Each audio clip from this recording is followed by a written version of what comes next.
Hello and welcome to Fathoms Deep, a Black Sails podcast. From Common Room Radio, I am Liz Stevens. And I'm Daphne Olive. Are you ready to go, Daphne? I am ready to go. We were just saying that this episode kind of took us by surprise with just how much they had crammed into these 45 minutes. It's really, was it really only 45 minutes? This is a great episode. I don't, you know what? I just assume. But I guess since it's on Stars, it could have been something different. I don't know.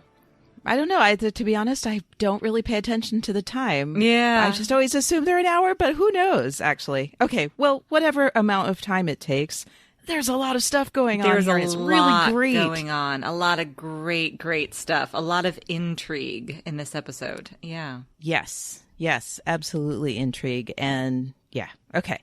I have a few points I wanted to make before we get into it, though. Okay, great.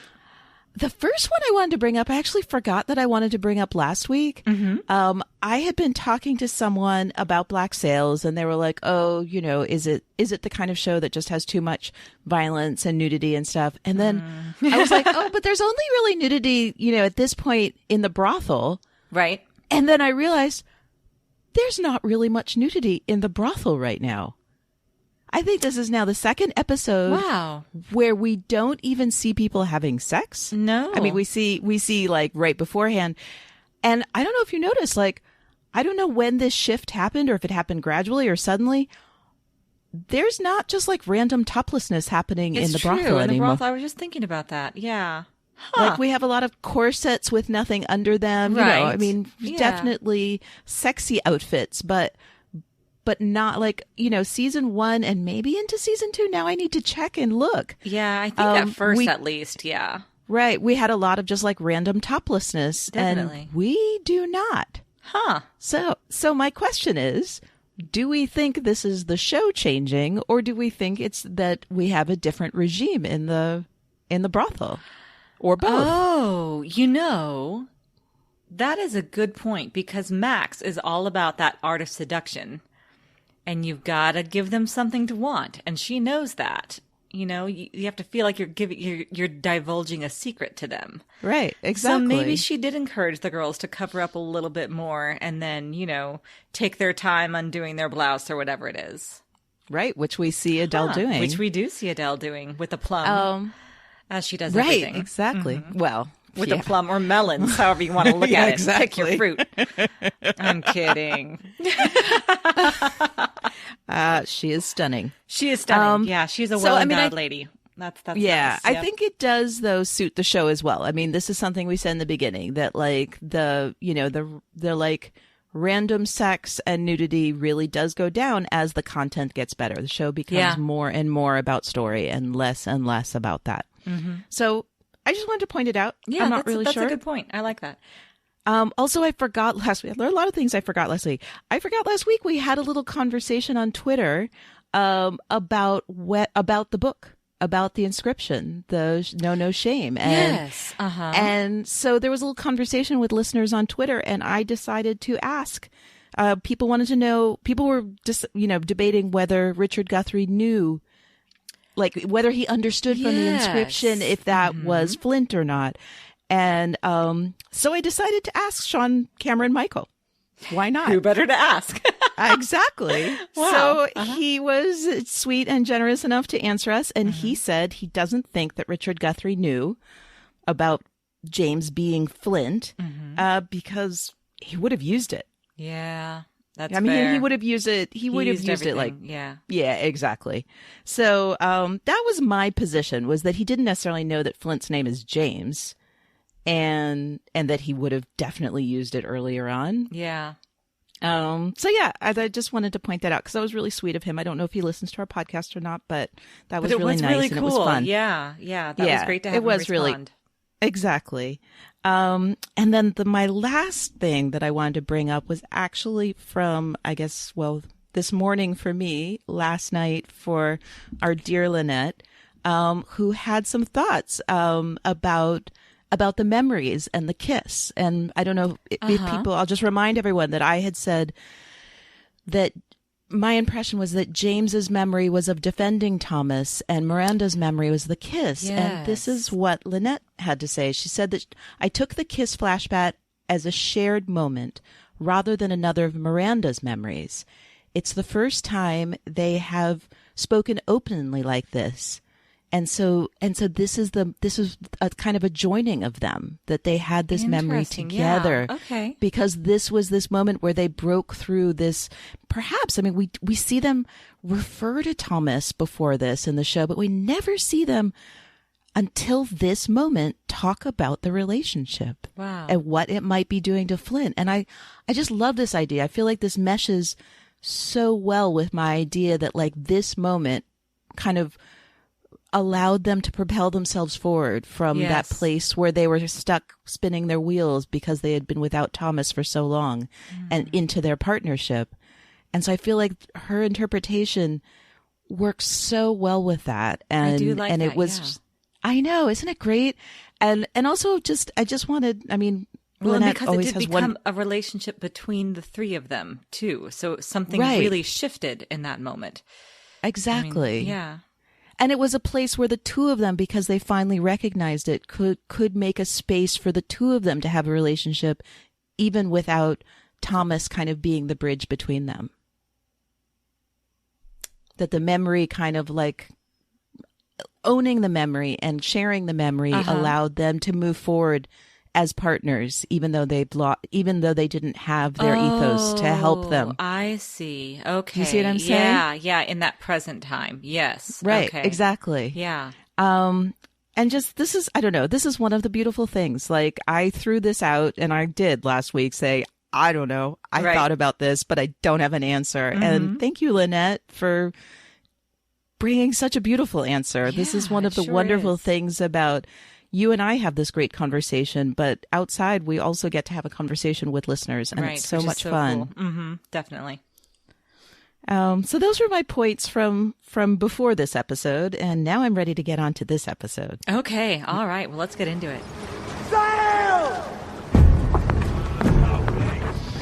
So I structured things a little bit differently this time. Again, this time, not only do we not have Janix, we don't have Jack. Oh this my is an gosh. episode with no Jack. Jackless episode. I know, it's a little sad. He's out on the water. Oh, but it was so important that he wasn't there. Right, exactly. Right. It's completely important that he wasn't there. Oh. Okay, so heartbreaking. So I do want to start with Max and Anne, and then I actually put Eleanor, Abigail, and Miranda together. Interesting. Okay. And I'll explain why. No, and I then get that. we have Flint and Billy. Yes, we which do. is really interesting. Can I just say really quick up front that this is the best Billy we have ever gotten. And also he's just a little dirty through the whole episode. And I just want to give him a bubble bath and like scrub him down a little bit. All right, Liz, This is not the first time you've talked about bathing Billy. I have to note. Is it not the first time? I might think about bathing Billy sometimes. I don't know what to tell you. It's true. I have said that before. You did. You said it when he first showed My up. You were very sweet, dirty concerned pirate. with his filth level. What can I say? It's just my job to keep track of these things for you. I guess so. Mm-hmm. So then we have Flint and Silver, and this is every episode. Silver's just going to get more interesting. Is all I have to say. Yes, yeah. And then I want us to talk separately about Flint and about Silver as separate topics, other than the two of them interacting with each other. Ah, so I think that's good. Guide you through all of this. They have lost their alliance, so I think that's really important. They have lost their alliance, so we're going to talk a lot about that. Okay. All right, so let's start talking. All right, let's get into characters. Prepare to board. Aye. Okay, so Max and Anne. Yeah. I have so much to say about Max and Anne that we might be here all night. I hope that you're ready. We're just going to have a long episode because I have a lot to say about Silver. Interesting. Okay. So, all right, let's dig in. What do you have to say? We'll start with the hat. I love that. Yeah. I love that detail that Max say. Yeah, she burns all of the clothes but saves the hat and tucks it away safely. Which is so interesting and unusual. Like, usually you hang a hat on a rack or you set it on a table. To tuck it away in a cupboard, I mean, first of all, again, it's so important that this episode touches so much on Anne's identity and the fact that she has lost her identity, that she is adrift, as Max had said in the previous episode. And that hat, I mean, remember, that's the first thing we ever saw of her. We should talk about it all the time. Right. All we see is hat and hair, and who is this woman? And now it's literally tucked away in a cupboard somewhere. And Anne is absolutely adrift and naked. She is naked in bed and covered. Right. She's literally naked. Literally and naked. What does Max pull out for her but women's clothes? A dress. I know. Well, and I love this. Oh, what Max says when she comes in and she says, it's as if it never happened, which is so not true. She says, anything tying you to yesterday's events is gone, but you can see it in Anne's face. Like there's none of that is gone. It's going to haunt her for who knows how long. She's completely, she's haunted by those actions. And then when she gives her the dress and she says, these will not fit you, but they are clean. Right. Exactly. Oh my gosh. The metaphor is so strong. These will not fit you, but they are clean. Oh. Yep. And that beautiful speech that Anne gives when she says, maybe Jack took me from something I was supposed to figure my own way out of. Maybe he took away the chance to get strong enough to save myself. I did what he did. I did what the others did. And then what the fuck am I? She says, if I'm not that thing that I was born, if I'm not the thing that I thought that I had become. Oh, and she is just lost. And poor Max is heartbroken by this and also very honored, I think, to be allowed in. Absolutely. Yeah. And I loved hearing the origin story of how she met Jack. What did you think about that? I'm trying to remember how I felt about it initially. I mean, and you know what I thought about? Okay, we actually saw Jack cut someone's throat last episode, right? And we sure did. Uh-huh. And then she talks about Jack slitting a throat. And I don't know if you remember this. Like, there's the scene back before Max takes over, when Jack was like having a hard time ignoring a crying prostitute who was trying to play him. I was just thinking that. Yeah. We're like, what is this soft spot he has for women? Well, but also we actually talked about whether we believed that because he said something like, I slit men's throat without even thinking about it. And back then we were like, really? Are we sure that he slit throats? And now I'm like, okay, how did I not make that connection a million watches ago that I didn't remember that? Yeah, I know he slit a throat. Absolutely. So the question is like, and I do think there is a theme, and I'm going to bring this up actually with each character. One of the big themes of this episode, which I just realized last night, and I couldn't scream it at you, so I just had to like hold it in because I was so excited when I realized it. Metamorphosis is one of the themes of this episode. Oh, yeah. Definitely see that. We have a lot of characters talking about changing. Yes. So I'll go more into that. But I felt like this whole questioning she has of like, I'm not what I was when I was born, and I'm not what I tried to be. And maybe I didn't have the opportunity to become what I was supposed to because of Jack. Now, granted, I think her whole story in this episode is an argument against what she's saying. I think she's just so distressed. Yeah. Because think about it. Pirate, not so much working out for her. As a 13-year-old girl, she was sexually abused by the man she was married to and passed around to his crew. Yeah. This is not the kind of thing that people like actually pick themselves up out of. Right. Yeah. She's really being very hard on herself. Mm-hmm. And then what does she assume? I mean, she puts on that dress. She's in a brothel. A woman who's not a pirate and not a wife. That's what broke my heart so much about this episode. Right. Of course she assumes that the thing she needs to be now is a prostitute. It's the only option available to her besides, what, a servant, I suppose? Right. But who's going to hire Anne Bonny as a servant? Good call. You're right. Yep. So Kim actually, our friend Kim asked on Twitter, like, did Jack unwittingly create the person that she is? And I would say yes and no. Well, I think that even she takes some responsibility for that. I did like at first when I started to write down that quote, I thought that she said, maybe Jack saved me from something I was supposed to figure out myself. But she doesn't say saved. She says, maybe Jack took me and I was supposed to have saved myself like I was supposed to. Right. Which is very interesting. And of course, Jack isn't there to help walk her through this, which is, again, very important. The fact that Jack is absent from this episode is so important because she has what imprinted on him. Is that what they call it? When the ducklings and mothers? Right. Yeah, she has imprinted on Jack. Absolutely. So the thing is, though, that she had lack of options, but then Max gave her an option. Like, she made this assumption when Max walked away to go talk to someone, she made this assumption about needing to be a prostitute now. When really, when Max said, we'll talk soon, what she wanted to talk to her about was her proposition that she gives later on, that she has these big plans and she needs a partner. Uh-huh. Yeah.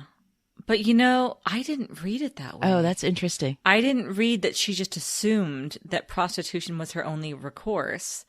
I read it that this man comes and sits across from her and starts to flirt with her, basically. Right. And her first reaction is, don't you know who I am? Right. And when he says no, it's like, what, are you famous? And when he starts to try to draw her out of her shell, she says, why me? Right? And he says, well, because you're new and you look nice. Right. And I think that's what did it. It wasn't that she thought prostitution was her only recourse.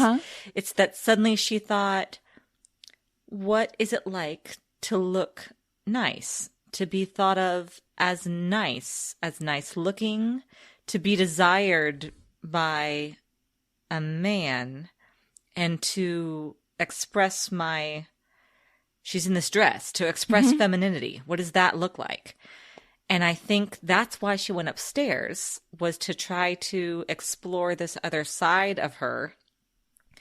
And she faltered when she got there because she had no idea what to do. And he would ask her straight up, like, aren't you going to tell me the rules? Right. Usually this is how it goes. You tell me the rules. And we had all of the wonderful strings come in, and that music is just haunting. I know, so haunting. His words are just kind of like muffled underneath, and he's being actually quite sweet for, a John. Yes. and saying, my tastes are very, very traditional or something, nothing crazy. And he's being very gentle with her, I suppose. And we see that little hesitation and her make that step forward right before Adele comes into the room, and just wondering. I mean, she's looking, I think, for validation. She's looking for for some sense of value. She's wondering what her value is. And in this time, there's so little. The only thing that she sees around her that is valued by men is sex. And I think that while she admires that Max has made more of herself, this is where Max started. And she sure as hell doesn't want to be like Eleanor, because again, she doesn't think that, we remember that the whole encounter she had with Eleanor early on about her power or lack thereof. Right. Yeah. Yeah, I guess, it was so heartbreaking. I love everything you're saying. I think I'm just seeing her in less of a like brain properly functioning place than you are. Like, I'm seeing her as more of a reactive place, because she is, I feel like she's kind of broken down. Like, that's a lot of thought process. Yeah, for sure. For what I see happening with her. But that's definitely could be one interpretation. I see it as a little bit more reactive, what's going on with her, and less actually thinking things through. Do you see what I'm saying? Like, I think I feel like she's a little bit more broken at the moment than having that long thought process. And it could be an element. She's very vulnerable. Right. Extremely vulnerable. Very vulnerable. Mm-hmm. And I think partly is like how his voice fades out. I mean, I think she's just basically freaking out right then. It's not just hesitating. Like she's like proper kind of losing her wits right then. And that's what his really? voice fading out is. Yeah. Like I don't see her like That's interesting. weighing things and thinking then. I see her going just actually kind of falling apart. That's interesting. I think I disagree. Okay. But yeah, because I do think that she is. Yeah, I think she's reassessing her value.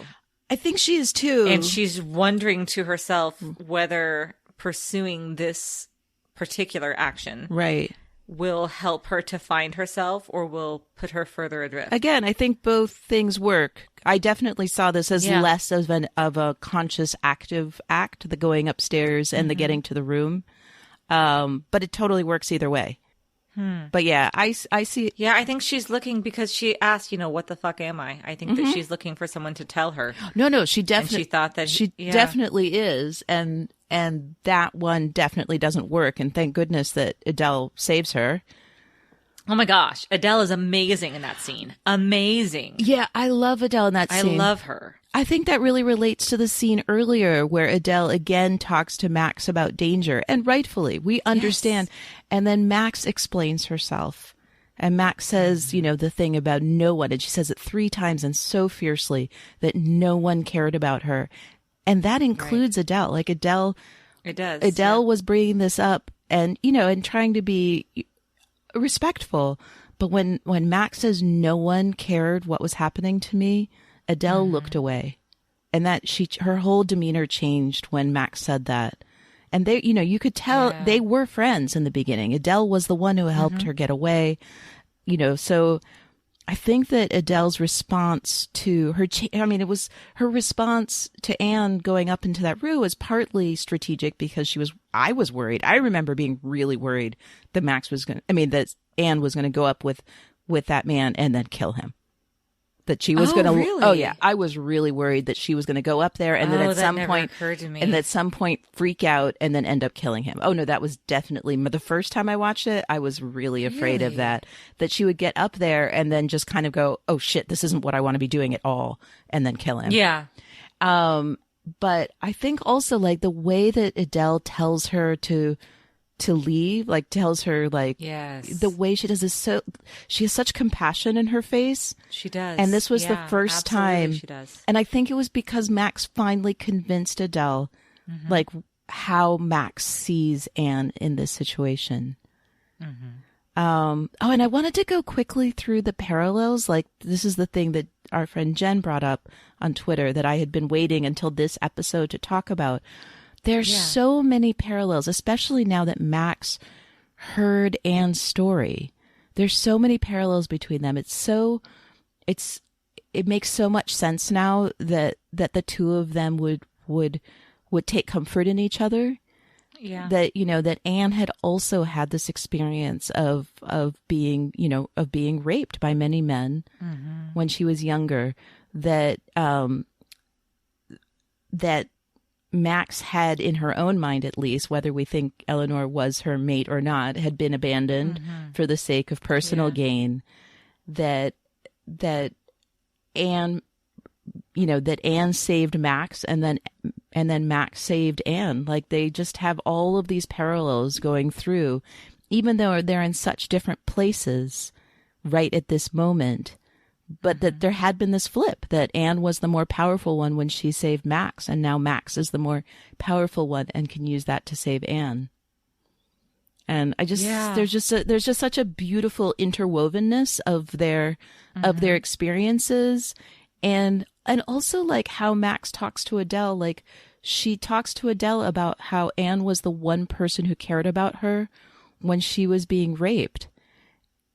Yeah. And I think that was the moment where, and then even though she got very upset about it, then she said to Adele, she said, if any of the girls are upset, please tell them that they can come talk to me. Yes. I just, my door is open. Right. I mean, Max is kind of a champion for womanhood, I've got to say. She is. Yeah. She's really great. Yeah. I just really feel like she you know, she's the one person in this whole show that's actually like standing up for womankind. Yeah. Yep, I would agree. And, you know, she is a brothel madam. So, you know, also exploiting, you know, if we're really looking at it. But, you know, again, as we're exploring here, women don't have a lot of options. It's very true. Oh, man. Oh, that's so interesting. I love that we see the scene where she goes upstairs. I wanted to say the name of the man because we will see him again. His name is Jacob Garrett. Do we see him We again? do. Jacob Garrett. I wondered about that. We do Okay. see, and he is very charming, and that's going to be important later on. Yeah. But I love that we see that differently because I really do think there's so many facets to what's going on with Anne, and this is a metamorphosis. We see her. It is. She has shed her armor, her outer, you know, skin, and is going to find a new direction. And this is what I love. I love the scene at the end with Max. Yeah. I do love it. And this whole concept, like, well, we already knew that Max said she understood Anne, but now she made it so much clearer because she did compare it to her own experience of having no friends and that making her feel like she had no life. But she says, this is a place where you can make a life. Yeah. There's always opportunity here. And then she says, I need a partner. And she says, I need a partner who has knowledge of the sea and who is trustworthy. Right. And you see something light up in Anne, who has been searching for identity this whole episode. And she thinks, knowledge of the sea and trustworthy. I've got those. That's something that I am. I have that. Right. There is an identity I can cling to, I can hold on to. Yeah, it's gorgeous. I love it so much. And again, just, you know, continuing on the Max appreciation train. I love this partnership. I really love this partnership. And I don't know whether to bring this up or not. I'm going to bring this up because I started to. Sure. There is a parallel I kind of hinted at, but I didn't make. There is a parallel with James and Miranda and Thomas in the threesome, in that Jack is our logos, Anne is our pathos. Yeah, okay. And Max is our ethos. Ah. Mm-hmm. And that's what she does. She helps propel the other two forward. Yes, by she sure combining the does. strength of all three of them. Mm-hmm. This is her strength. This is what she does. Oh, man. I can't wait till we get Jack back. I know. So I just feel like this is an amazing moment. This is the moment where she says, I recognize you. Yes. Mm. And I mean, there are so many comparisons here between Anne and James. I'll just call him James when I don't know which James to call him. Yeah. Oh. You know, they're both people, especially in this episode, it's really, really shown. Like, they're both people who are struggling with what they have been and what they will be and what they don't want to be. Yeah, for sure. And going through a metamorphosis of sorts in the span of this episode. Yeah. And they're both the pathos. They both need their ethos. Mm-hmm. I also want to bring up the word trust. This word is all over this episode. So let's continue. Yeah, so I want to talk about you're metamorphosis and trust. But trust, almost every interaction here has the word trust in it. Wow. Yeah, I think you're right. Good call. I really love that too. All right. So let's move on to our other ladies. We start with Eleanor and Abigail. That's actually the start of the episode. Which is a great start. It's so lovely, right? Yeah, it really is. And Abigail is remembering Miranda Hamilton in such lovely terms. She's so lovely and vulnerable in this scene. She's really, really, really wonderful. And it's such a nice contrast when she's foiled by Eleanor, who is so determined. Yes, exactly. I mean, I think this was set up so specifically to compare the two of them. You know, they don't come from the same background because Eleanor's family, obviously not lords and ladies, but Right. But they both come from wealthy backgrounds and had education. And I feel like both of them spend much of this episode looking at the other one thinking, had I had different circumstances? Oh, interesting. I never thought of that. Well, Abigail brings it up very specifically, right? So, but first I just wanted to say about when she's remembering Miranda Hamilton, and then Eleanor. I mean, this is kind of a tactical slip when she says Flint, and she doesn't know it because she thinks of Flint as this, wonderful savior. But Abigail gasps, and then she says, "Oh, my father said he was the most wicked of pirates." And that's where Eleanor brings up trust. She said, "Trust me, and if you don't trust me, trust her word," speaking of Miranda, because she has the letter in her hand. And so we have a little bit of leap of faith here. We have Abigail choosing to trust Eleanor when Eleanor tells her that the story's changed and Vane won't be as reasonable as he had promised to be. But then when they're walking through those tunnels, that's when Abigail says, "How did you get here? Was your father a pirate?" Oh, that's right. I forgot about that, actually. Yeah. And Eleanor starts laughing. She's like, "No, he's definitely not a pirate." And then she says, Definitely not, right. yeah. And then she says, what does she say? Oh, she explains how her father left her behind in England because the Carolinas were too dangerous. So this Right. is where we see the difference. Richard Guthrie brought Eleanor to Nassau. Yeah. Peter Ashe left his daughter behind so that she wouldn't have to deal with the New World. And then she says, "You seem formidable. Maybe the challenges of this place made you the person that you are." You think so? Truer words. Pretty safe bet, Abby. Truer words were never spoken. But I felt like it was a slightly different version of the way we always talk about it shaping her, because there's a bit of melancholy here because, I mean, certainly nobody envies Abigail her situation right now, but I'm sure, I mean, I don't know. That's what I just kept thinking of for Eleanor's sake was like, I could have been that girl. I could have been the girl who was raised in England instead of being brought here and having a good education and good manners and not having to be so damn formidable, not having to open, rusty grates and have sex with pirates so that I could trick them. And, I just feel like the comparison is just so laid out. And again, this is a question of who we once were and who we became and, and what makes that change happen. So then they get to this gate and Eleanor opens it and it's all we spend a lot of time on it, but it's important because we did spend a lot of time, but it was good. For me, the suspense worked for me. And I also, I thought it was a really girl power moment when they worked together and got it open. So that was great. Finally, when they worked together. Yes. It's like Abigail, and then fumbling to get the key help in a little there. Here. Right. She's a damsel in distress right now. I know. Okay? Well, You can't ask too again, much from her. just continuing to show this difference. Oh, right. I remember now the last thing I wanted to say in the whole comparison thing. Just real quickly before we get to Vane.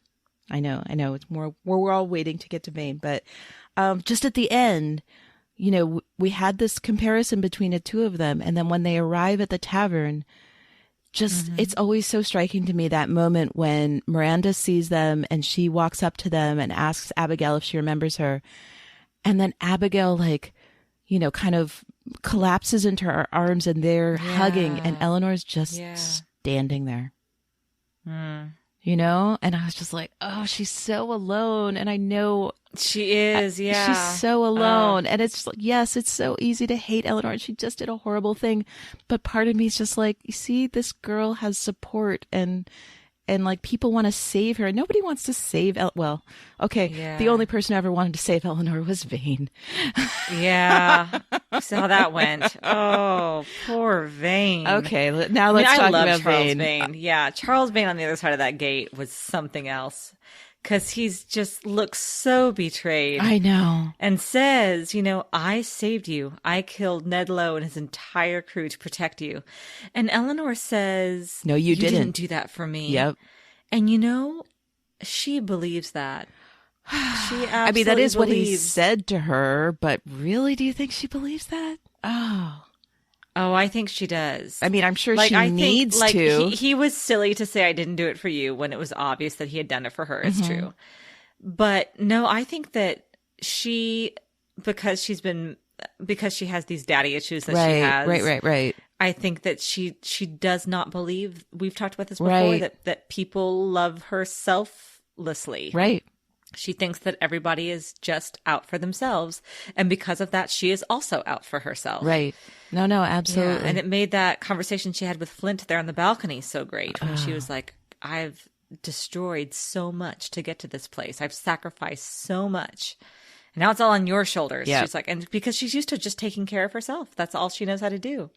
And it's what made it so something when she had that embrace with Richard Guthrie at the end with her dad. Yes.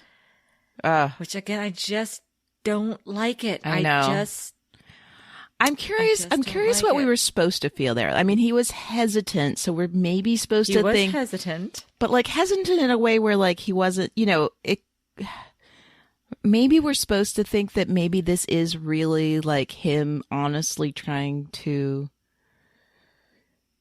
finally put his arms around his daughter that he should have done so long ago. And then she definitely is like, eats that up. I mean, she puts her head. No, she's eating it up, but I still don't buy it. You don't buy it. You don't buy it. I just don't like the dude. I just don't like him. He's just a dick and I'm not a fan. Richard. His name, yeah, exactly. No, that's true. And I think I'm being probably way too generous. I think there's an opening there, but again, I mean, the minute I started to think about that opening, I was like, okay, wait a minute. Okay, he's now part of this plan. He has a role. He maybe sees himself as potentially becoming governor. We know he doesn't have a lot of other options because England came to arrest him. So like he definitely. Yep. This whole plan that basically happened without him is I'm sure in his own mind serving him quite well. So It might be that. But the part that's so striking for me is just how alone she is. It's just like, it's just like Abigail is now with Miranda. She's been through some horrible stuff, but she's now, being protected and loved and then, what's Eleanor doing? She's like in her office drinking by herself. Yep. Because we now watched her betray the two people who love her. Yep. Well, I do really like her relationship with Flint. I do too. Again, there on that balcony. It just seemed like a genuine friendship. Yes. Yeah, it is we really saw him nice relax and laugh a little bit when he said, if we're not careful, we'll actually see this thing through. Yep. No, they do have respect. I mean, it's right. That's a moment that kind of makes you understand all along why maybe she has always sided with him. I mean, obviously, their interests... They're very similar right. in that way. Their interests have been aligned, obviously, and we know that that's a really big deal in this world. Yes, quite. But yeah, it's, right. I think he is kind of... He has always believed in her. Whatever other issues they've had, he's never not believed in her, which is the thing that she never got from her dad. That's so true. Flint never said, "Oh, Eleanor, if only you were a man, like this would work out so much better." He never questioned that. Yep. Which makes a lot of sense now. We understand so much about Flint because of James McGraw. I mean, he is an idealist. He's not a person who's going to get caught up with like gender. I mean, look at his relationship with Miranda. Like he respects women. He does. Yeah, you're absolutely right. So he is kind of the perfect person for her to look up to and want to have a relationship with. So yeah, I just wanted to bring up the trust thing again, is the trust of Vane. I mean, his trusting Eleanor, is, potentially his death sentence here. I mean, when after he says the thing about... Because she asked Flint, is he going to survive this? Is there any way he can survive this night? Well, and Vane himself brought it up. He said, so wait, what the plan is to like take her and lock this door and leave me for my crew to like tear me apart? Yep. I mean, she knows these people. She knows pirates. I mean, she understood completely. This isn't just a betrayal like she stole a prize from him. Right. She has doomed him. Yeah. Wow. Yep. I mean, we know what happens to captains who don't. And it's not like, we've had this threat hanging over Vane the whole time, very specifically in relation to her. I forgot his name again, who I keep calling Cranky Quartermaster. Cranky Quartermaster specifically has brought up that he is opposed to her and her influence. In particular. Yes. So we knew this was already a sore spot with Vane's crew. Oh, my goodness. Well, we'll see how that all plays out for everyone. We will. Oh, man. Yep. More about that later. Let's move on to Billy. Billy, who is just scrumptious in this episode. Yes. He's so smart. He's so competent. He also has undergone a metamorphosis. Exactly. So which he talks about very specifically. All right. I wanted to go a little bit chronologically here because I think it's super interesting. Okay. Yeah, it is. Okay. So did you notice that Billy keeps approaching Flint? I mean, Flint's guy is Silver, right? Yeah. We know that Flint's guy is Silver, and officially Dufresne is the quartermaster. I mean, not that Flint really wants to have any relationship with Dufresne, obviously, but right. I think officially he is still quartermaster. And so Billy totally just starts talking to Flint about the tally. And they have this really interesting exchange about that where they do. Right. I love it. Where Billy's like, well, I think you're 3 above. And Flint's like, no, I'm 4 above. And he's like, well, Winslow, we have a situation with Winslow because Muldoon was chewing loud and Winslow got mad and now he changed his vote as a fuck you because Muldoon's voting for you.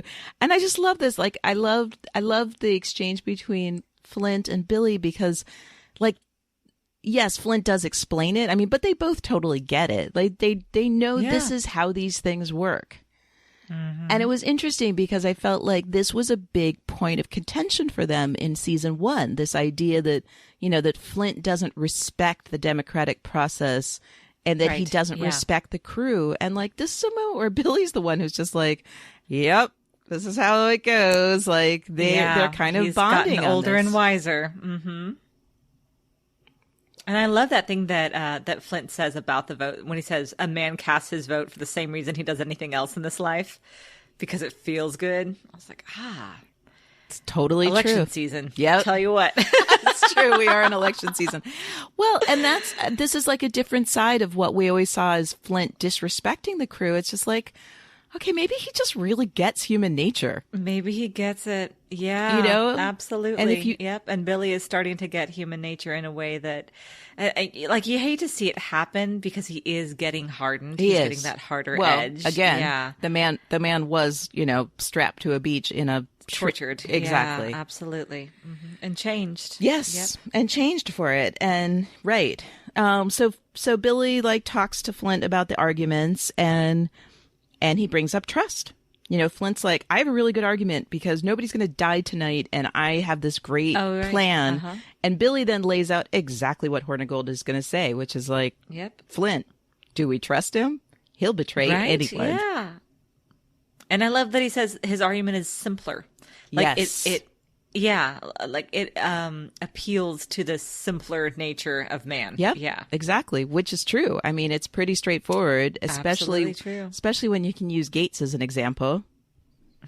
I know. Yeah. He brought up Gates. I still miss twice. He brought up Gates twice. Which was ballsy. It really was ballsy. Oh, he's ballsy now.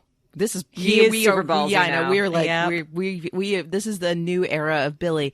So my question is, do we buy it? Do we buy this that Billy got this sophisticated?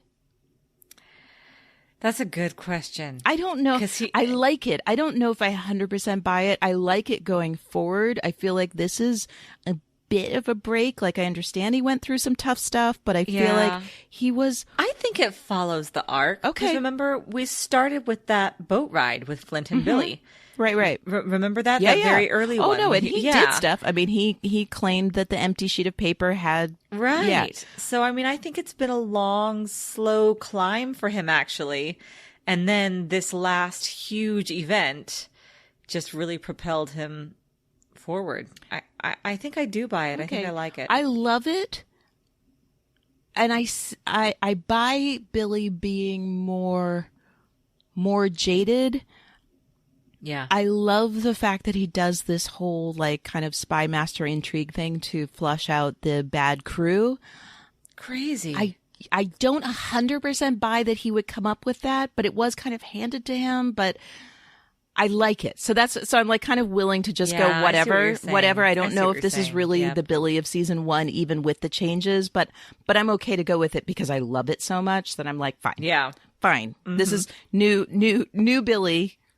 I'm okay with it because I like it so much. Whether or not I believe that it's the same person 100%. Again. Interesting. Yeah. Yeah. Well, let's continue to talk about that. Okay, so we have some more stuff. Okay. So I really love Hornigold's speech where he says, "A man asks for your trust." I'm telling you, this word is just all over the place, and it really is a lot of what this is about. This is about. I mean, we just had last episode. We had an episode of people breaking trust. Yeah. Uh-huh. And now we have an episode of talking about trust and where we're going to put our trust. And so I just loved that he talked about like Flint's, plans for the future is like basically this shiny object that's supposed to distract you from everything you knew about him in the past. Right. Uh-huh. I really love that. But again, it's bringing up like past and future. Like we know that Flint has gone through a transformation just recently. But they don't know that. Like, they don't know. Right. But we know this. But Hornigold's bringing up his past. Flint's trying to take them to a new future that's kind of the new him or the old new him or the synthesis of old him and new him. Right. Yes. Uh-huh. But yeah, it's just a really great thing. And then, and then Silver comes up and talks about the gold being gone. And that just he does. breaks up the debate. Nobody wants to listen to Hornigold anymore. It changes everything. Yeah, it does change everything. It does. So then we have the whole thing with Dufresne, that Billy manages to draw out of Dufresne. Oh, right. The thing that I wanted to bring up that I love, that I think really this is where it is a little bit believable.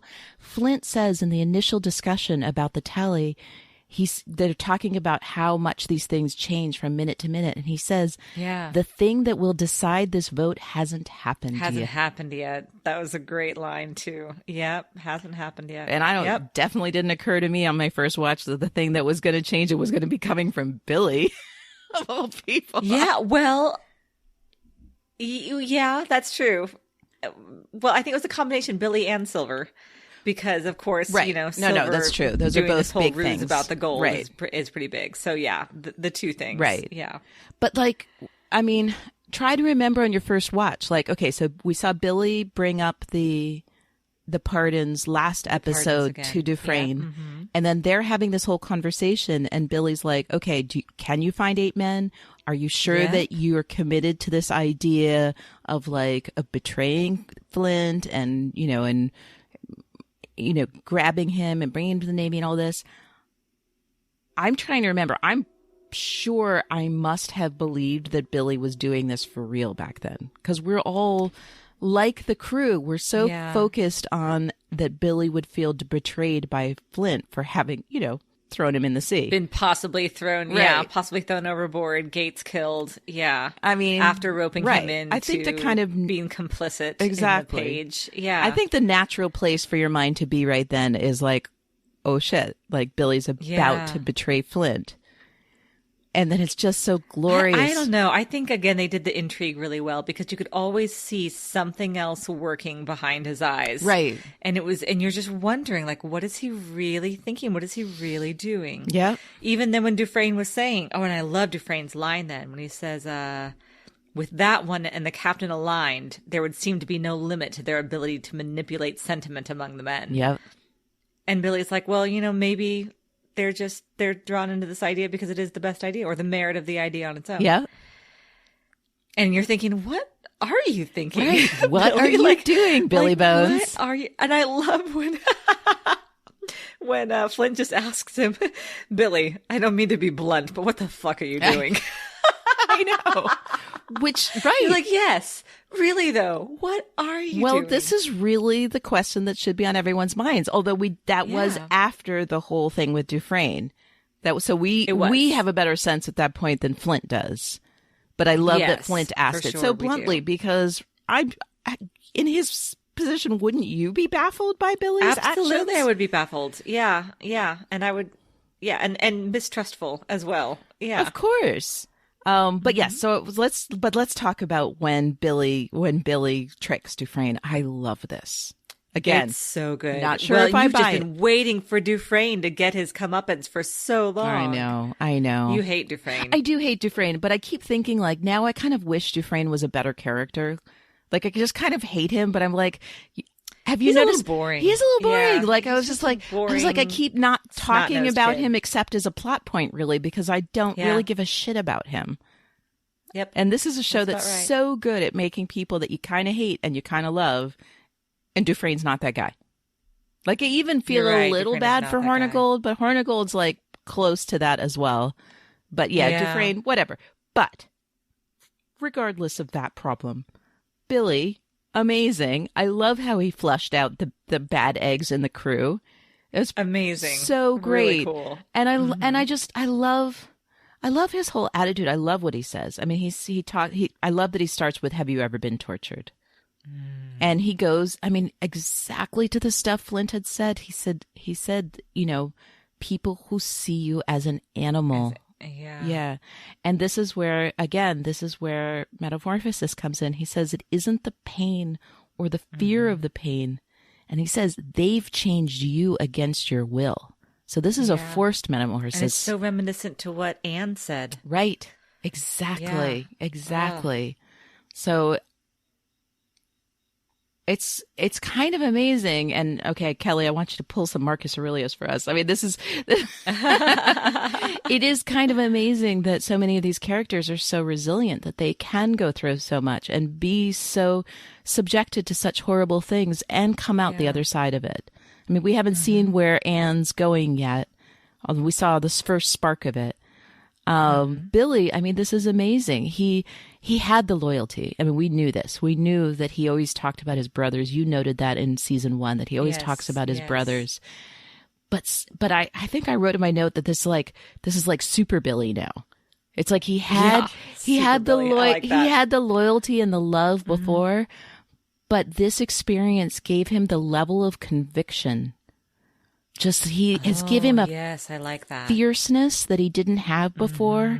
He always loved his brothers and he was always loyal to them. But now, as he said, what did he say? I would fight to the death to ensure that not one of my brothers would ever face what I faced. Yes. And it's that civilization thing too. Civilization is the real monster. Exactly. Yeah.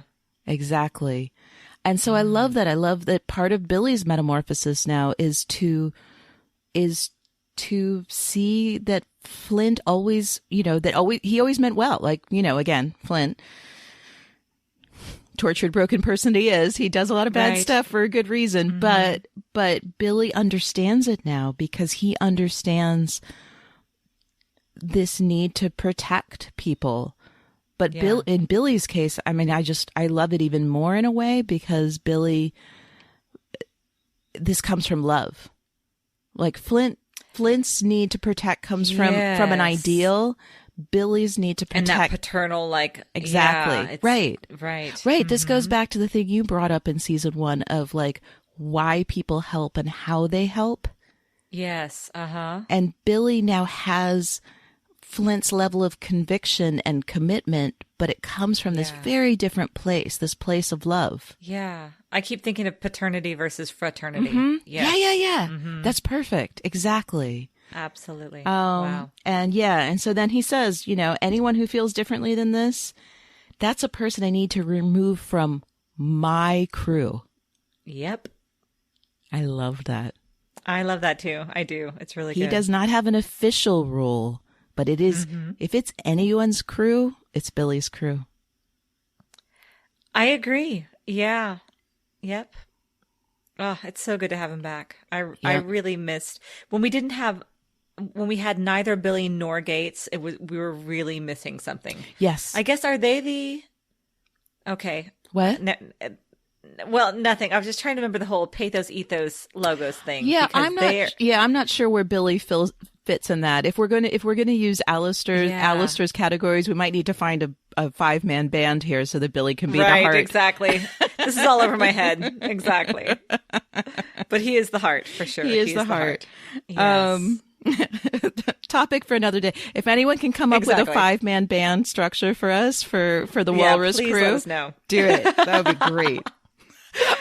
Wait. Oh, I'm spacing on his name. I know who's the silent one. What's his name? Everyone jokes about him being silent. Shoot. Okay. Tell me. The guy with the katana? Yeah. I don't know his name. This is a big Black Sails fandom joke, katana. especially Black Sails Brethren. They always do stuff with this about how he never talks. Okay. Right. Sorry. 5-man band conversation. That's another topic. Another story structure thing that I don't know enough to really talk about properly. Don't know enough about, yeah. But enjoy. Okay, so let's talk about the last conversation with Billy and Flint, where they do talk about where Flint just says, like, what the fuck are you doing? And I love what Billy says. He's like, look, I told the crew this. I remember this. My favorite thing that he says, it's possible you'll never even know for certain what you did. I love that line. That was so insightful. It's so right on, right? And so right on. And you see it in Flint's eyes where he's like, fuck you. But yeah, no, I don't know. Right. Exactly. Exactly. Well, because he gets to the essence of Flint. I mean, James. The essence of Flint. James, whichever version of James we're going to talk about, James would never want to think of himself as someone who would throw someone into the sea to die. But Flint is a person who would do that for the sake of the greater good because his compass is so misaligned sometimes. And I love that. I mean, he so called him out on exactly his issue. It was gorgeous. It really was. And then he said, you know what? That just doesn't matter. It doesn't matter. Yeah. Because you're the person who's going to lead us in the direction we need to go. And I won't waver in my support of you. Gates made that mistake. I will not. Don't think that I will. Yeah. That was really cool. I love Billy in this episode. Really, really love Billy. Oh, and I wanted to point out something that I noticed just when I watched right before we started recording, because you always talk about Flint looking in mirrors. Right before the distorted reflection in the telescope. Oh my gosh. In the cup. Killer. I know. So it was like right before Billy calls him out on exactly the aspect of himself that he really dislikes. He's like staring into that cup, looking at his reflection. Love it. I love it. I love that you brought up. We had Anne looking in the mirror in this one too. That's true. So again, anytime somebody looks in the mirror, it's a really big thing where they're questioning their identity. Yep, it's a big deal. And again, I feel like we have this really serious parallel going on between Anne and Flint. They're both just have these conflicting ideas of who they are and maybe who they should be and what they don't like. And they're both really struggling. Yeah. Yep. Heartbreaking. It is heartbreaking. Okay. Let's move on to a different sort of heartbreak. Okay. Okay, Flint and Silver. Flint and Silver are fascinating in this. When Silver first says, "There's no we," and immediately the first thing Flint says is, "We have to adapt." Like, Yep. he goes right back to we. Yep. Because he does. I mean, say what you will about Flint, he works in partnerships. Right. He doesn't do it particularly well. Well, sometimes he But does, and sometimes he doesn't. Well, sometimes he does and sometimes he doesn't. Yeah. I would argue that he does not do it well because he's very, he does use people as tools. He does. He finds them very valuable. Right. But very valuable tools for a means to an end. So, and Silver's just not interested in that. He's not interested in being anybody else's tool. He's like, as soon as our interests are not aligned, we are not a we anymore. And sure enough, he is completely betraying him. And I mean, brilliantly, of course.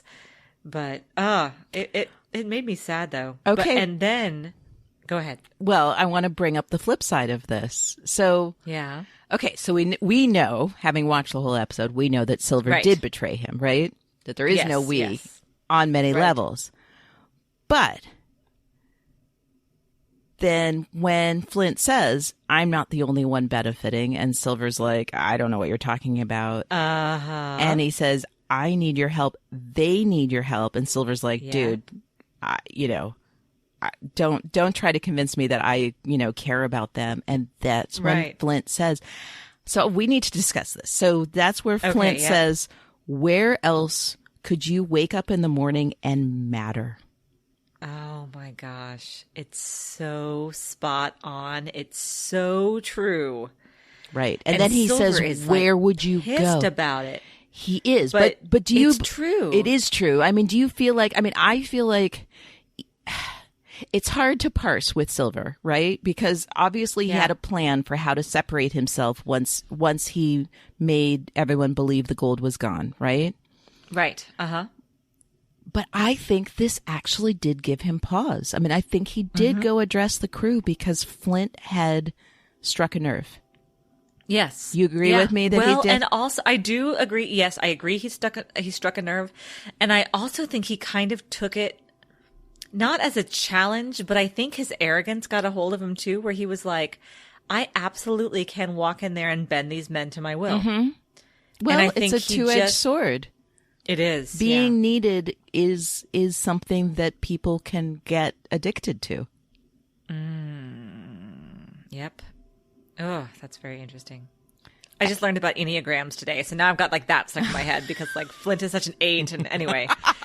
Yeah, you're gonna have to explain that to you. Silver. I know, you tweeted it's all about numbers. it. I don't It's understand it confusing. at all. I don't understand all of it now. I'm a 7. I know that. I know this. Yeah.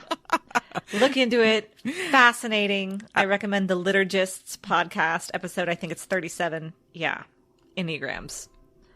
So I mean, this is just so interesting because you could read it both ways. You could read Silver as capitulating and going and talking to the men because he couldn't figure out a way to extricate himself from the crew right at that moment without possibly raising suspicion.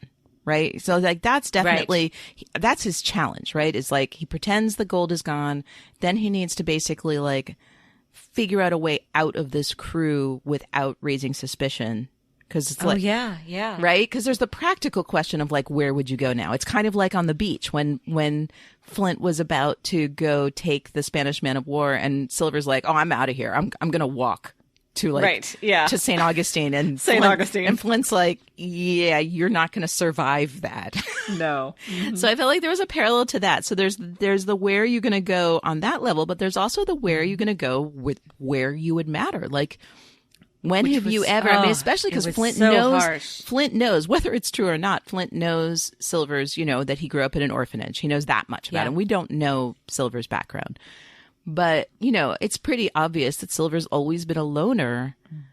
And now he's learned this skill, this place that he has. Yeah. We've watched the crew accept him and start to depend on him. I mean, we saw crew members ask him, and now in this speech, we really see them ask him, like, they want to know what he wanted to do, how he's going to deal with this.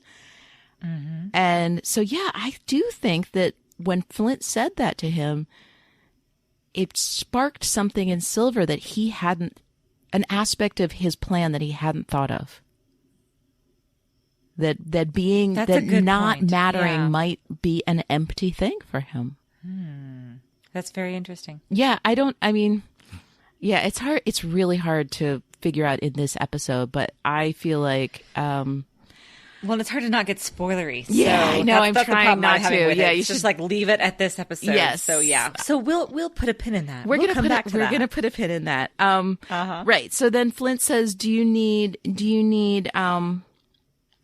help, like, with your approach?" And then I love that where Silver's just like, I know what I'm doing. "I know what I'm doing." Oh, he was so pissed off about that.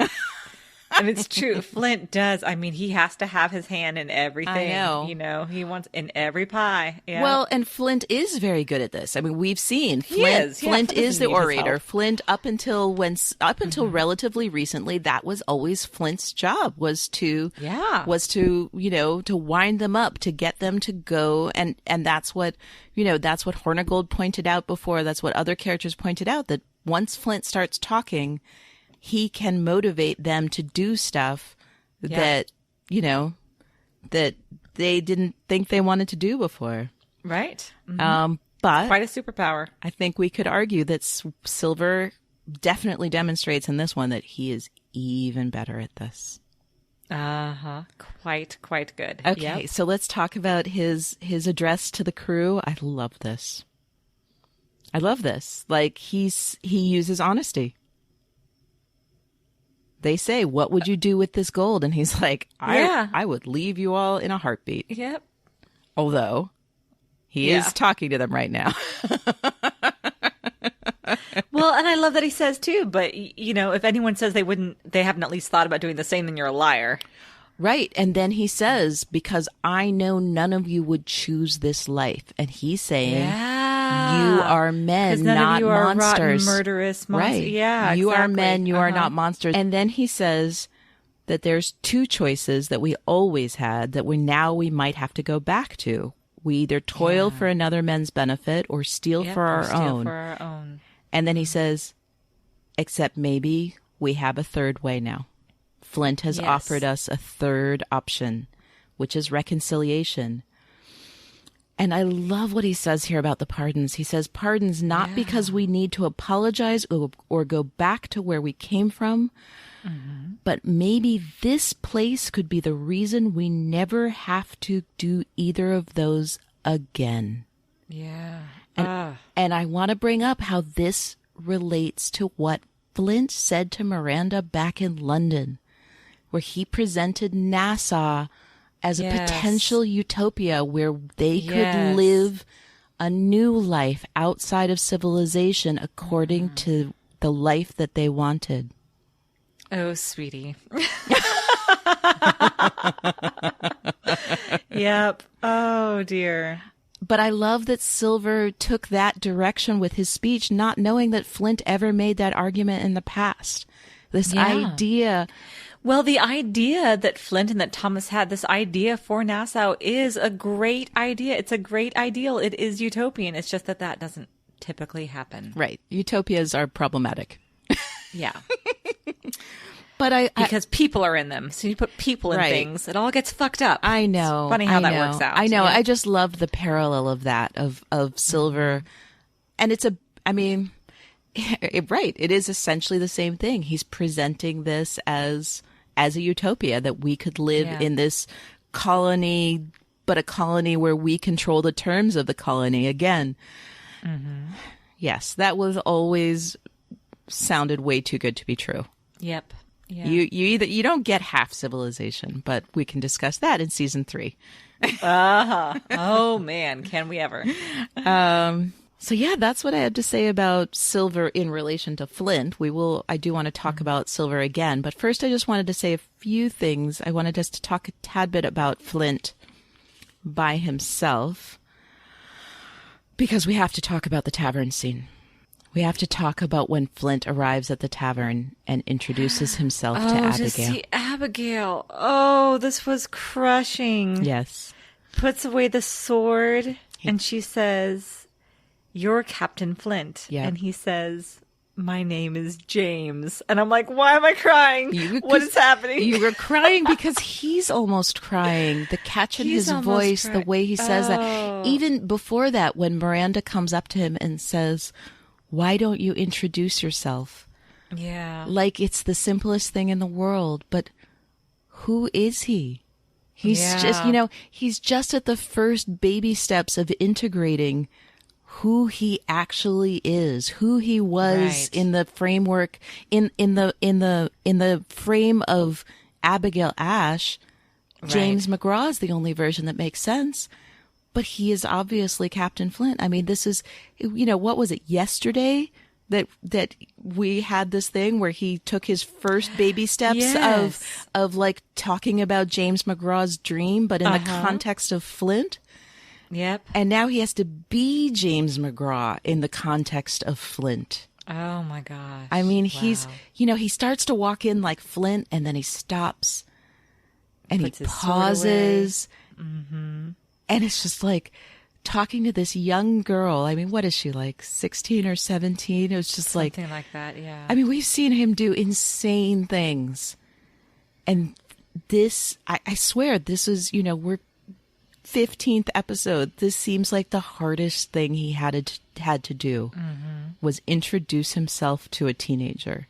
Oh, wow. Because this is the moment. I mean, it's so hard for him and it makes so much sense. He's been being Flint for so long now. And and I think Miranda's right. I mean, part of being Flint was to protect himself from having to deal with the story of James McGraw. And to do this thing, he has to integrate them. And it's so hard for him. And I feel for him so much. Yeah. And I love him for lovely. it. I know. Mm-hmm. I know. And we talked already about the Flint and Eleanor part. The only thing I wanted to bring up before we move on to Silver is that there's one of my favorite transitions here is when Flint and Eleanor are talking and Eleanor is saying the thing you said about the things I've destroyed and the stuff. Right. You still see them, but you hear overlaid Silver's voice saying, trust is a funny thing. Yes. Yeah. And again, back to trust. Yep. But how crazy to see those two things juxtaposed, that Silver has this claim about trust being broken, and at that very moment he's starting the plan, the workings of what could be the downfall of what Flint and Eleanor are trying to do, while they're talking about how important it is that it happens. Yep. Oof. Yep. So good. Oh my God. Gosh, I love that so transition like crazy. It's so good. Okay. So let's talk about this conversation with Silver and Max. I just love Silver and Max together. They have an excellent dynamic. Absolutely. Gosh, I love them. Absolutely. And we got it since episode 1, which is so cool. They're fantastic together. They really are. Their chemistry is amazing. What I want to talk about is what Silver sees as trust.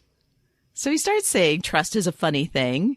And then he says, I believe the trust between us, meaning him and Flint, was to be of the strongest kind. And then he said, because we wanted the same thing. Yeah. I was like, that's So for him, trust is like alignment, basically. Exactly. Yeah. That's what I'm saying. It's like he has that's the way he sees the world, though. So, yeah. Right. I mean, he has no relationships. Right. 0 relationships. He has no relationships. He sees everything 100% in utilitarian uses of relationships. Completely tactical. Isn't that fascinating? I mean, after we've had this whole episode where everyone's talking about trust, we just trust. Everyone else's idea of trust, whether they're gaining trust or breaking trust, really aligns with, generally what we think of as trust. Right. Yeah. Until we get to Silver. Where trust equals usefulness, trust equals back scratching, being on the same page. That is maybe. That's the opposite of trust. Like if we can rely on each other just because we serve each other's needs, that is the opposite of trust. Gosh, you're right. Yep. Oh dear. I know. He really, right. So that's one interesting window into Silver here is his idea of trust.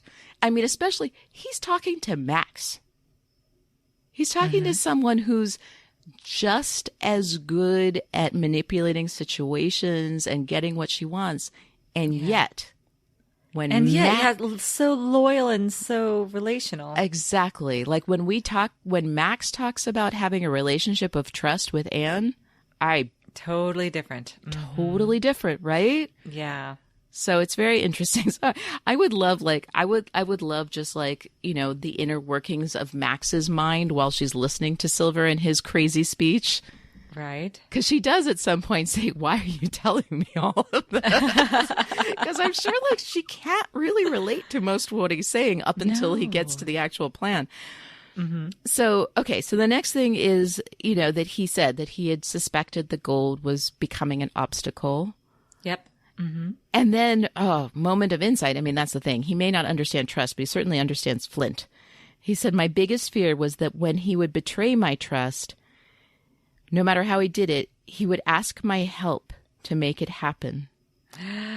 Yeah. Oh, and it's true. Oh, That's how he operates. That is how Flint operates. Oh, man. I know. And, you know, we understand. I mean, you know, we've seen Silver went pretty quickly from like trying really hard to gain Flint's trust to that moment where he's like, oh my God, you actually, you know, you care what people think, how awful it is to be you. So that was like awful. That was the first moment of kind of like equality between them. And then we pretty quickly moved on to Silver being annoyed. Like, because Flint kept doing stuff that wasn't about getting the gold, like the whole fort plan, the whole, you know, all of this stuff. And now we're starting to see, like, he was already really suspecting Flint. But the interesting thing, and I don't want to spoil anything, but this people should keep this in mind, is then he says the weird thing. Is he said when he saw those two guys who were supposed to be guarding the gold, his heart fell, and then he said, did Flint somehow do this? Like, he knew that Flint wanted the gold to disappear, but he said, did he reach across an ocean and make the gold disappear by guile or sorcery? I love that line because it's true that Flint just has this magic. He just causes these impossible things to happen. And Silver has never met anyone quite like that. He's always been the one who was the puppet master. Exactly. But Flint is like a whole nother ball game. Like, this is something altogether different and dangerous and attractive in its way to Silver. Right. It's very interesting. I also wanted to bring up that just 2 episodes ago, Silver made a really big deal out of telling Billy that he doesn't believe in Flint. I don't believe in Flint the way that you do. That's a good point. And but then in this moment, maybe he does. Right. I mean, he's like, exactly. He's holding him up as some sort of mythological creature that can control things outside of his physical scope. I was like, but I don't believe him. Like, I don't believe in what he wants to do, but I kind of believe in him as like some godlike figure. Yeah. It's really interesting. Like, it was just, I don't know. And I feel like this was a moment. Well, he's gotten so close to him. Yeah. He has. But again, we know Flint's just a guy. I mean, he's right. We know that. We've seen vulnerable Flint. We've seen Dimples McGraw. We've seen aspects of him. Yes, we have. But it's just like, dude, what are you saying? And I think this is a bit of like this whole, you know, he really is monologuing here. Like, he's really being cocky here. I mean, I think he's really enjoying laying all this out arrogant. For Max. Yeah. He really is. And he loves that she picks up on it immediately. Right. Yes, he does. But he also is just like really, and I think he kind of like started to stumble over his own arrogance here. He started saying shit that's like batshit crazy about Flint. Like, what is Max making of this? Like, I'm noticing that it's pretty nutty what he's saying. Like, I think he just got so caught up in this narrative he had, and he was just dying to. That's a good point. He's just dying to talk to someone about this internal narrative that he has that he couldn't expose to anyone, obviously, because he's betraying all of them. So, I mean, it's almost like the villain when the villain can't help himself, but like lay out his whole plan. Yeah, it is definitely like that. Not that I'm calling Silver a villain, because I love him and there are no, He's just a Slytherin. Yeah, he exactly. just is after himself. That's exactly. all. Yep. But yeah, I just wanted to point that out because I just found that fascinating. But then, even more fascinating is he says, well, maybe Flint, by guile or sorcery, made the gold disappear, and yet that's what Silver himself did. He made the gold, in essence, disappear. Did. He sure did. Yep. Smart dude. Yep, I like it. So, who's the sorcerer? Who indeed? Wow.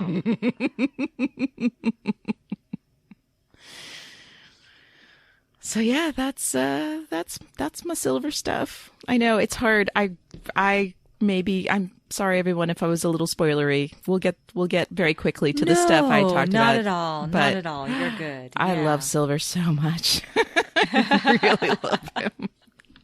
And I like can't wait to talk about him in very near future episodes. Yep. Okay, I think that's it. Did you have anything you wanted to add about anyone? We miss you, Jack. That's all of my notes. I think we do miss you, Jack. Yep. But I think we're ready to move on to our thesis statements. Okie doke. Ready to guns! Full complement!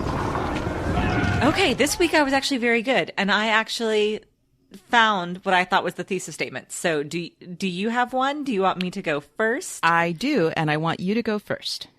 Okay, so mine is kind of long. It's Max's. She says, there is always a life, there is always a future, especially if one is willing to build it for themselves. Though I am beginning to understand there are limits to what one can build alone. Oh, interesting, because I took a slightly different part of this same quote. Oh, okay. I don't even know how we deal with this. I kind of fudged mine together a little bit, I think. Okay. So I think there might have been something right in between. My focus is a little different because I'm saying, especially in this place. Especially in this place in Nassau. There is always a life. There's always a future. Yep. So well, I love it when we're on the same page. That's awesome. Well, okay. But are we? Like, you're focusing on the choices and the partnership. I'm focusing on the utopia and the metamorphosis opportunities. Oh, yeah. But I mean, still, the thesis statement is the thesis statement. The thesis statement is the thesis statement. Always a life, always a future, especially if one is willing to build it for themselves. Right. Yeah, I do think they are not unrelated. Because and because of the trust thing that we talked about. Right. Yours is more about trust and mine is more about trust, mine is more about metamorphosis and this idea of utopia, that this is a special place that allows for making these choices. I mean, they are really the same thing. You're focusing on the choices. I'm focusing on the world outside of civilization giving the opportunity for those choices. Yeah, interesting. Okay. We'll take either from people then. I think any part of that speech. Quote, you got it. Any part of that speech, any part of that speech, and we will count you as having gotten our thesis statement. Did anyone get last week's? Nobody got it again, right? Nobody got last week's. We had really good ones, but nobody had last week's. And I think I meant to, again, mark it down. I think we had 3 people who had the same one, but not ours, so sorry. Wow, very interesting. I'll have to go sleuthing around and find those. Interesting. Okay. Yep. So wait, I had one last thing that I wanted to say about the utopia thing. Okay. We brought up some of it. I brought up Flint proposing it to Miranda as Nassau as a place where you could, they could live their life. But I wanted to then also bring it back to the carriage scene where Miranda talks about men who go to sea as an opportunity to shed their identity, which is a version of metamorphosis. And we just, absolutely it is. We really have seen this in almost every character here. Everyone's talking about the ability to change. Even the ones who aren't going through a change here, but we have Max in this quote talking about how she changed and how this place gives her the opportunity to do such. I love it. It's Shifting Sands. Yeah. Shifting Sands. Shifting Sands came to mind a lot when I was watching this episode. Shifting Sands the personal version of that is that shifting sands allows you to redefine yourself. Yes. And I love that. I love that. I mean, this is part of the larger question about civilization, is that outside of a world of civilization and gossip and shame, one can, combined with shifting sands that gives you material opportunities, you can redefine yourself. Wow. That would be a nice place. That would be a nice place. It would be a nice place. Redefining oneself. Yep. Fascinating. I know. We'll continue to talk about that. We will, I'm sure. Quite. Okay. Oh, wait. We wanted to talk about one last thing. We wanted to talk about, we would like to do a Patreon exclusive for our Patreon supporters. So, definitely. So, what we're going to do is feel free to start already. In a little over 2 weeks, I'm going to go visit Liz because I'm going to visit for our friend Sarah's wedding, and we're so excited. So much fun.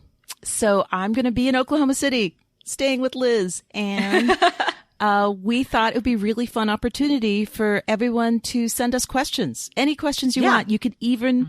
We will break our no spoiler barrier. Feel free to ask spoilery questions about Black Sails, questions about us, questions about anything, and we will answer them. And Liz, you explain the Patreon part because you're better at that. Well, Patreon is a way to support creators. And so we have a Patreon page, of course, patreon.com/Common Room Radio. And you pledge as little as $1 a month, and it just helps us to keep doing what we're doing. It helps to pay for all these costs that are involved in podcasting. But once you've done that, you get access to all of this extra content that we do. So we've got several things that are in the backlogs that you could go back and find, especially if you're a fan of other shows that we do, Odd Man Out, Disney Princess Deathmatch, etc. So we try to keep it updated. It's a little behind because of the summer. We went on hiatus with a couple of shows. So, but we're going to be getting some more content out there right away. And it's just another way to plug in, to get to know us a little bit better on a more personal level. And to support this thing that we're doing here and to help bring more shows under the umbrella of Common Room Radio. Right. So if you, you can either tweet or email us questions, and Liz and I will answer them, and that will be in the special Patreon feed. So people who are patrons of Common Room Radio will be able to access that when we're answering those questions. Let's give them a hashtag, Daphne, so that we can find all these that's a great later. idea. Our hashtag is #AskFD. And Liz and I will both see any of those questions, and we will collect them and answer them. And feel free to really ask us about anything. We're going to enjoy answering your questions. That's going to be a lot of fun. Yep. Okay. So before we sign off, Daphne, what was your favorite part? Oh, right. Okay. In my typical style, my favorite part is the part that made me most sad. Yeah. It was Flint. It was Flint when he was introducing himself as James McGraw. Oh, yeah. I love that so dearly. I mean, Toby Stephens, again, unbelievable. That man is amazing. And he is so good. And I mean, the whole unraveling of his own story of himself is just the most beautiful and heartbreaking thing. And I feel like that, we saw it last episode, but this is the moment where it really comes home that he's just he's so tormented. He's a bit undone himself with this whole attempt to integrate. Okay, what's yours? I'm going to have to go with Anne when she goes upstairs with Jacob Garrett. It's just so moving to me and so heartbreaking. And it's one of the scenes that after I had blown through this show in the first couple of weeks that I watched all of it, that just stuck with me and that I always remembered was her in front of that mirror and then her going upstairs with Jacob Garrett and just being so lost to herself. Yeah, really, really lovely work. And no dialogue on the part of Clara Paget, but still so much happening. It was beautiful, wonderful work. I've got to say, I love how the character of Anne speaks to you. I feel like I've seen sides of Anne that I hadn't noticed because of your interpretation of her. And it's been really interesting and fun for me to see how much she moves you. It's really beautiful. Yeah. Well, it's surprising me. I was telling you earlier this week that I'm all of a sudden finding myself going through a divorce. And this podcast and going through this show is helping me to process all of those things so much, to see just these common human condition themes that happen about these, identity crises that we have from time to time, about the way that we build our relationships, about those trusts, about, you name it. It's been so therapeutic. Like it's the second most therapeutic thing next to my actual therapy sessions. So. But it's been really wonderful. I look forward to it every week because it helps me parse out how to human good or sweetie. Bad, as it were. We get a little of everything in Black Sails. That makes me me so happy that you are, well, in addition to just the fun of us drinking and talking about this show, that it's a show with a lot of beautiful emotional content. Yeah, absolutely it is. Mm-hmm. All right, everyone. Okay. Yeah, on that sober note, we're going to drink more. Yes, we're going to drink some more. But we'll see you all next week. We sure will. Until then, from Common Room Radio, I am Liz Stevens. And I'm Daphne Olive.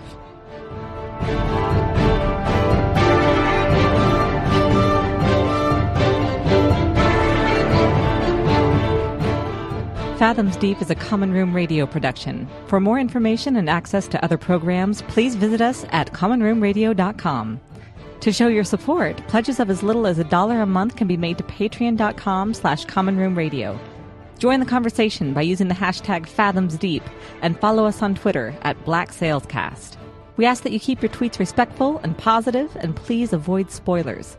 If you have more to say, we want to hear it in all its spoiler glory. Email us at podcast@commonroomradio.com with Fathoms Deep in the subject line. Thanks for listening.